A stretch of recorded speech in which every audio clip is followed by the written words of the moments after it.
Assalamualaikum warahmatullahi wabarakatuh. Pada video kali ini kita akan menyimak tausiah dari Ustadz Dasar. Langsung kita simak videonya. Assalamualaikum warahmatullahi wabarakatuh. Waalaikumsalam. Alhamdulillahirabbil alamin wa bihi nasta'inu ala umurid dunya waddin. Asyhadu an la ilaha illallah wa asyhadu anna Muhammadan abduhu wa rasuluh. Allahumma shalli ala sayidina Muhammad wa ala alihi wa sahbihi ajma'in. Amma ba'd. Ibu bapak, saudara-saudara sekalian yang saya hormati, sudah menjadi keyakinan kita kullu nafsin sa'iqatul maut. Semua yang hidup pasti akan mati. Dan Rasulullah menginformasikan ketika anak cucu Adam telah meninggal dunia, maka putuslah segala amal-amalnya. Tidak bisa lagi puasa, tidak lagi salat, tidak bisa lagi sedekah. Tinggal lagi yang amal tidak pernah putus-putusnya ada 3, yaitu sedekatun jariyah, sedekah, kemudian ilmu yang bermanfaat, pembangunan yang bermanfaat, dan yang ketiga anak yang soleh dan soleha.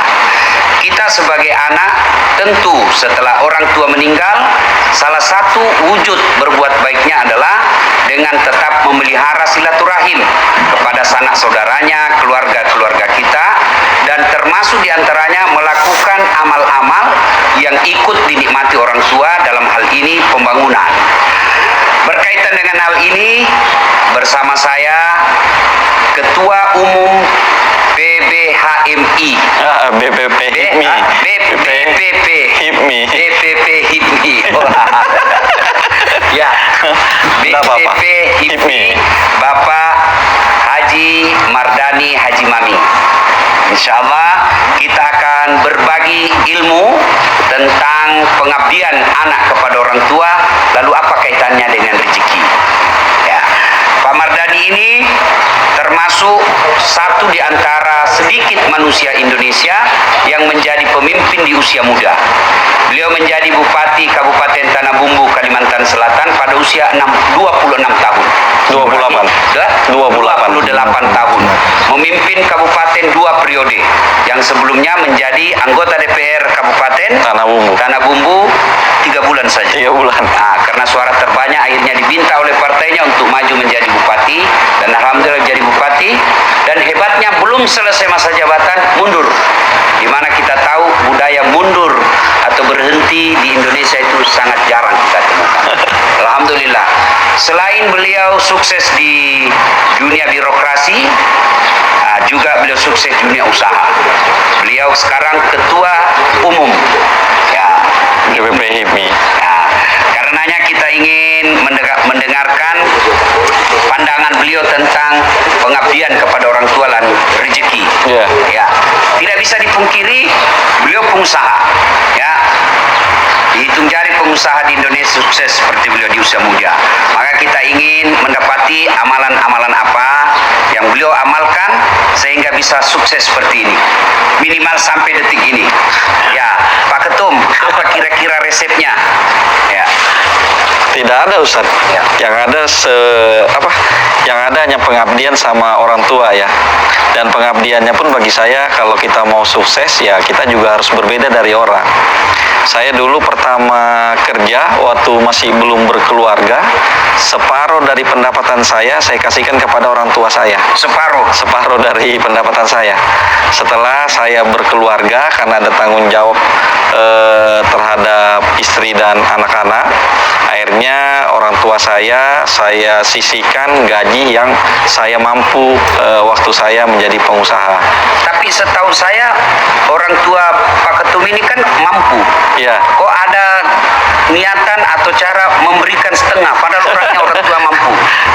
Beda artinya, Ustadz. Dia yang memiliki sendiri sama pengabdian kita yang diberikan sama anak kita. Walaupun dia mampu, tapi karena diberikan sama anaknya, akhirnya dia menjadi senang. Akhirnya doa-doa dia lah yang membuat kita menjadi mudah di dunia.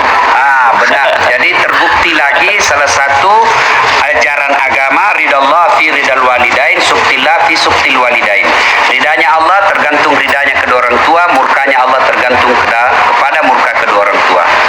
Jadi Pak Ketum ini hakul yakin memang bahwa salah satu kiat mau sukses usaha, birrul walidain. Nah, sekarang kita tahu orang tua Pak Ketum ini sudah arwah. Ya. Nah, bagaimana cara berbuat baiknya? Ya, nah disitulah juga yang menjadi perbedaan anak muda sekarang dengan saya, bagi saya ya. Ininya, kalau dulu orang sampai merawat orang tuanya sampai dia meninggal. Habis itu berziarah pun mungkin sekali setahun mau hari raya. Ya. Kalau saya namanya merawat orang tua ya sepanjang hidup saya. Selama saya bisa hidup ataupun mati. Nah, matinya pun saya muliakan dia. Saya siapkan tempat ini sebagai pemakaman terakhir buat dia, dan saya siapkan hafiz Quran.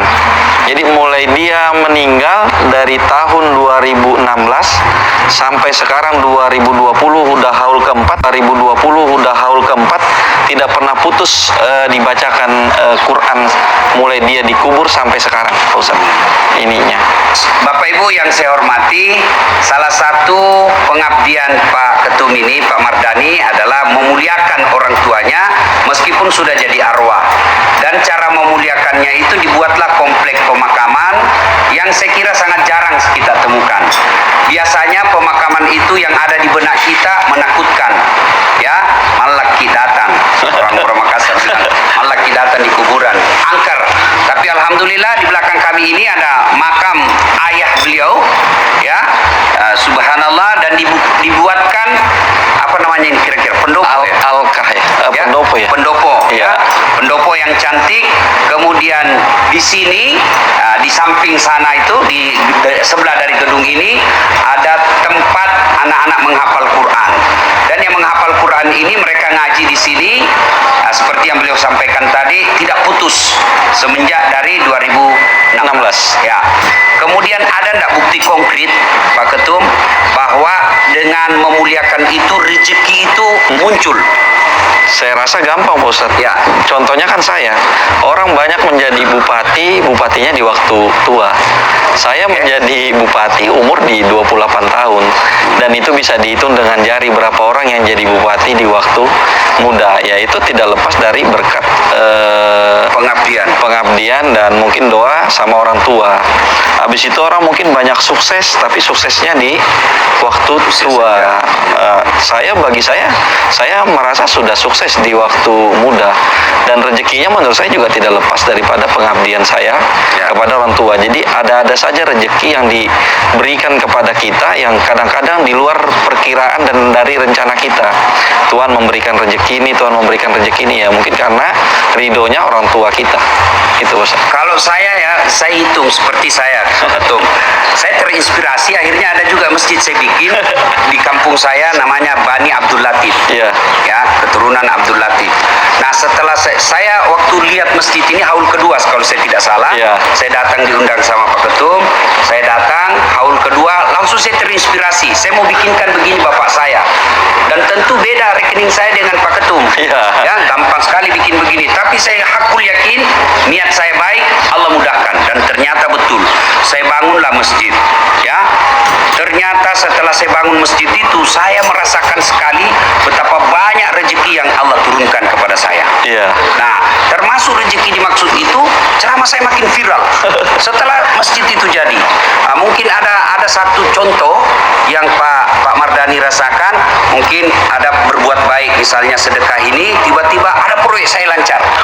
Ada mungkin yang diingat. Saya sudah banyak membuktikan kalau masa yang seperti itu, Pak Ustadz. Karena dari kecil sama bapak saya sudah diajarkan masalah sedekah. Nah, dan bapak waktu masa hidupnya luar biasa masa sedekahnya. Paling tidak yang selalu teringat sama orang, biasanya yang menjadi cerita orang kalau ketemu sama saya, kalau makan berbarengan sama bapak saya. Biasanya kalau makan berbarengan sama bapak saya, pulang itu biasanya sudah dibayarin semuanya. Nah, dan itu cerita bukan dari saya, itu cerita dari orang ketemu sama saya. Bapakmu dulu waktu makan kita langsung dibayarin. Bapakmu dulu ketemu kita makan langsung dibayarin. Nah, mungkin salah satu kehebatannya beliau menurut saya itu salah satu bersedekah, memberi orang makan saat makan bersama beliau di warung-warung kalau ketemu. Dan itu turun ke Pak Ketum. Kalau itu emang sudah niat yang diajarkan kepada beliau, kepada saya, bahwa maksudnya selama masih bisa membantu orang, ya lakukan semampu yang kamu bisa, Ustaz. Kemudian membuat seperti ini, ya. Kira-kira inspirasinya bagaimana? Nah, saya berpikir suatu saat nanti pasti akan banyak keturunan-keturunan dari saya maupun dari bapak saya. Sehingga saya harus menyiapkan tempat di mana nanti berkumpulnya anak cucu cicit apa semuanya, bahwa dia tahu dia punya kakek cicit apa semuanya, bahwa dia tahu dia punya kakek yang hebat. Dari misalnya kita tidak memperhitungkan 5-10 tahun masih oke lah. Tapi nanti sudah 50 tahun apa, saya yakin tempat ini masih ada, dan disinilah tempat berkumpulnya sanak saudara, nanti terkumpulnya, nanti melihat oh ada keluarga dari sini, keluarga dari sini. Dan bapak saya waktu sebelum dikubur di sini, Pak Ustadz, ini dulu masih hutan. Ada pohon besar dulu di masjid itu satu. Sebelum dia dibawa sakit waktu itu dibawa ke Jakarta, sebelum dibawa ke Jakarta, saya bawa dia ke sini.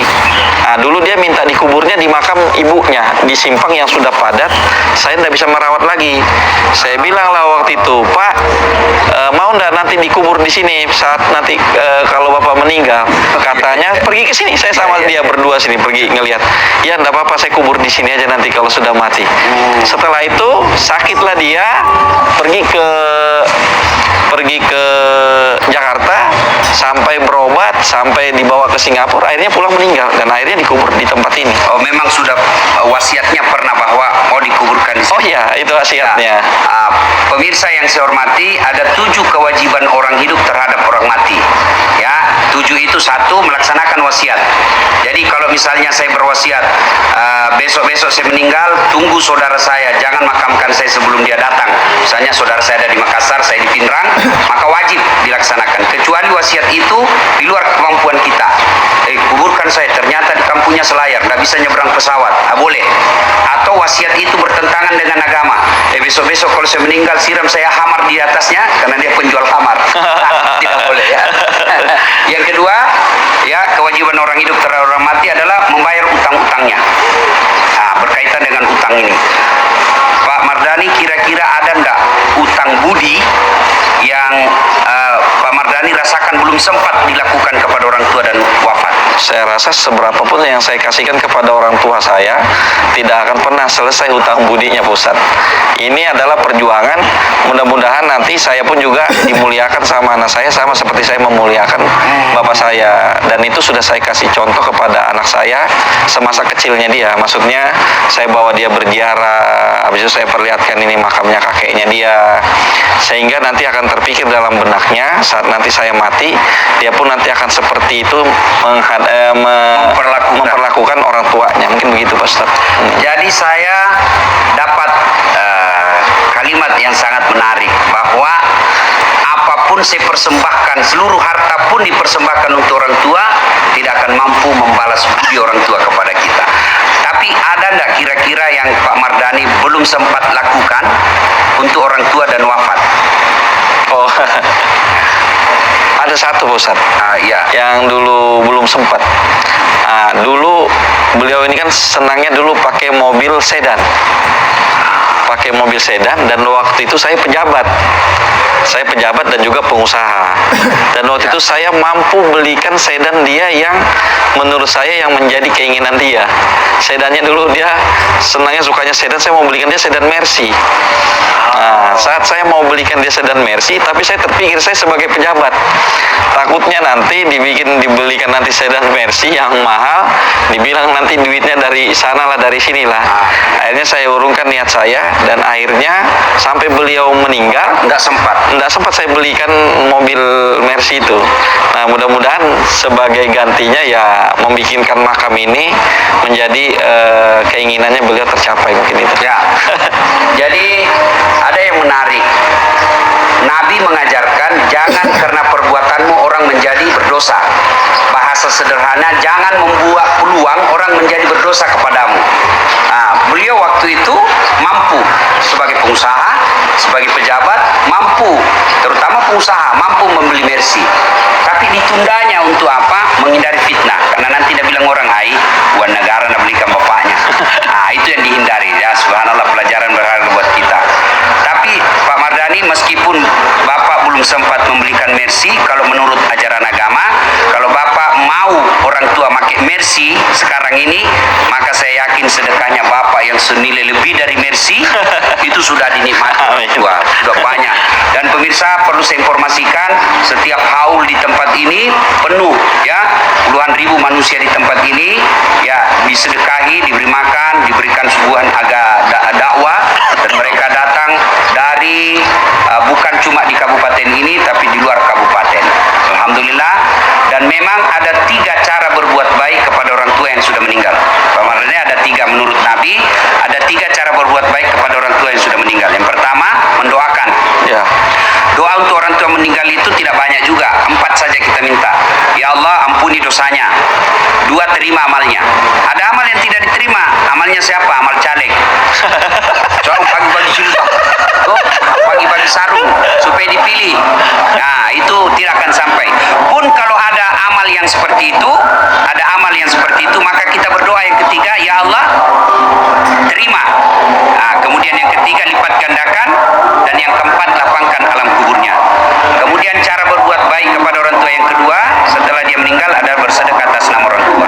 Ya, pemirsa yang saya hormati, untuk berbuat baik kepada orang tua yang sudah meninggal, maka ada 3 cara. Tadi sudah kita sampaikan. Yang pertama adalah mendoakan. Kemudian yang kedua, bersedekah atas nama orang tua.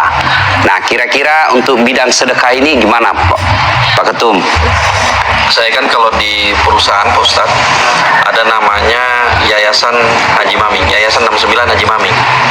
Jadi Yayasan 69 Haji Maming ini menampung semua 2,5% dari pendapatan perusahaan. Oh. Nah, dari 2,5% itulah yang saya bagikan untuk di makam ini, dan saya bagikan kepada tuan-tuan guru yang ada di Tanah Bumbu dan juga di Kalimantan Selatan, bahkan sampai ke Jawa. Jadi dari 2,5% itulah yayasan ini, Yayasan Haji Maming, membantu para ulama-ulama yang ada di Tanah Bumbu maupun di Kalimantan Selatan, bahkan di Tanah Jawa. Jadi ada yayasan yang khusus, ya, Yayasan Ya. 69 Haji Maming. Misalnya pemasukan dari tambang ini 2%, dari tambak 2%, dari rumah makan. Jadi mereka ini, ya, perusahaan ini, yayasan ini mengumpul dan mendistribusikan. Iya, membagikan, membantu para guru-guru. Ada yang dibantu 5 juta sebulan, ada yang 10 juta, ada yang 2,5 juta sebulan, ada yang 10 juta, ada yang 2,5 juta, tergantung masing-masing guru. Ya. Gantung masing-masing gurunya. Ya, dan saya mendapat informasi bahwa anak-anak santri di sini digaji. Ya, kalau umumnya ya sudah lazim kita dengar anak pondok penghafal Quran gratis, itu sudah lazim di mana-mana kita dapati. Tapi yang masih langka kita dapati gratis dan digaji tiap bulan. Ya, alhamdulillah, ini motivasi. Sekarang tidak, Ustaz. Corona enggak? So, selama musim corona. Ya. Kemudian yang ketiga, cara berbuat baik kepada orang tua yang sudah meninggal adalah mengunjungi karib kerabatnya. Ya. Bidang ini gimana kira-kira, Pak Ketum? Membantu para keluarganya, ya biasanya yang pas hari raya, Pak Ustaz, yang orang bilang bagi zakat, bagi sedekah, biasanya setiap tahun itu keluarganya Bapak, saudaranya Bapak, semuanya biasanya dapat dari Yayasan Haji Maming.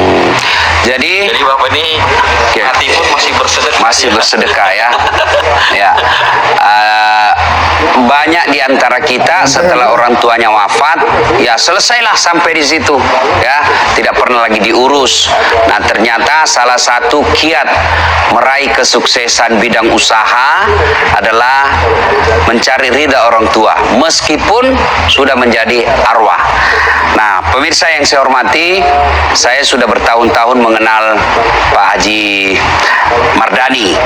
Ada ciri khas yang sangat membuat saya kadang-kala malu jalan sama beliau, adalah gaya hidup yang sederhana. Umumnya kita melihat pengusaha itu, apalagi kalau masih muda, ya gaya hidup glamor, mewah. Tapi saya melihat aksesoris yang ada di diri Pak Ketum ini betul-betul sangat sederhana. Kira-kira gimana ini menjadikan hidup sederhana, Pak pencitraan atau memang karakter? Oh, enggak, karakter Ustaz. Ya, apa biasa enggak minder? Enggak Ustaz. Kalau misalnya ketemu dengan sesama pengusaha, Enggak. ya. Kan kita berkawan, teman yang paling baik itu teman yang tidak menilai kita siapa. Tapi teman memang sama-sama berjuang untuk hidup sejahtera Ustaz. Ini.